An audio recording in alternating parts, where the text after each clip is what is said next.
हमारे किसी सर के कारण हुआ जिन्होंने इतना खूबसूरत सिस्टम बनाया। और शुरुआत में आप सभी लोग जो भी शुरू करते हैं, थोड़ी सी परेशानियां, थोड़ी सी दिक्कत आती है लोगों को समझाने में, खुद भी समझने में, बिजनेस कैसे करना है, कैसे टीम बनानी है, वो आती है। लेकिन देखिए परेशानी सभी चीजों में आती है। आप कोई भी काम कर लीजिए, वहाँ भी प्रॉब्लम्स आएंगी, वहाँ भी परेशानियां आएंगी। लेकिन इसका मतलब ये नहीं है कि हम थोड़ी सी परेशानियों से छोड़ के डर के पीछे हट जाए।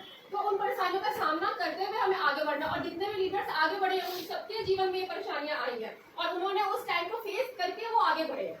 साल, 1.5 साल, आपको 2 साल लगेगा, क्योंकि देखिए आपने एक वो चाइनीज बैम्बू के बारे में सुना होगा। जो चाइनीज बैम्बू होता है, वो जब हम उसको मिट्टी में जो हम डालते हैं उसको, तो वो 5 साल तक कोई रिजल्ट नहीं देता। वो 5 साल तक ऊपर ही नहीं आता, वो 5 साल तक नीचे ही दबा रहता है। और जो खेती करते हैं इसकी वो एक निशान लगा देते हैं कि यहाँ पे हमने एक बैम्बू ट्री का बीज डाला है, या जो भी वो डालते हैं वो डाला है।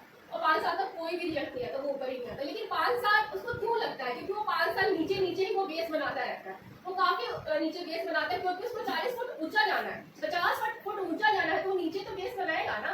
तो इसी तरीके से हमारा आरसीएम है कि शुरू में आप जब मेहनत करेंगे तो मेहनत का रिजल्ट आपको 2 साल 3 साल नहीं दिखाई देगा, क्योंकि आप एक बेस बना रहे हैं। और जब 2 साल 3 साल का टाइम आप जब क्रॉस कर लेंगे तो आप देखेंगे कि रिजल्ट आएगा, क्योंकि बेस बना लिया आपने, टीम बिल्ड कर लिया, टीम आपने आपके अदर स्टेट में फैल गए, तो वो रिजल्ट आपको दिखाई देगा। ये कि थोड़ा पेशेंस की जरूरत है। तो मेरे हस्बैंड ने तो बहुत पेशेंस रखा इस बिजनेस में। बहुत लोग, जैसे आप घर से बाहर निकलते हो तो हमें देख के लोग रास्ता काट लेते थे कि तो आरसे वाले भाई साहब है, ये हमें मिल गया, हमें आरसे बताएंगे, तो लोग हमें देख के रास्ता भी काटते थे। और उस वक्त तो मुझे तो बहुत बुरा फील होता था कि मैं मेंटली इतनी स्ट्रॉन्ग नहीं थी, मुझे ये सारी चीजें बहुत डिस्टर्ब करती थी। लेकिन दीपिका जी बहुत मेंटली स्ट्रॉन्ग थे, उनके ऊपर किसी भी नेगेटिव बात का कोई असर ही नहीं होता था। तो लोग रास्ता काटते हैं तो काटते रहो, हमारा काम तो लोगों को बताना है और बताते रहे। और बीपी जी सफल भी हुए।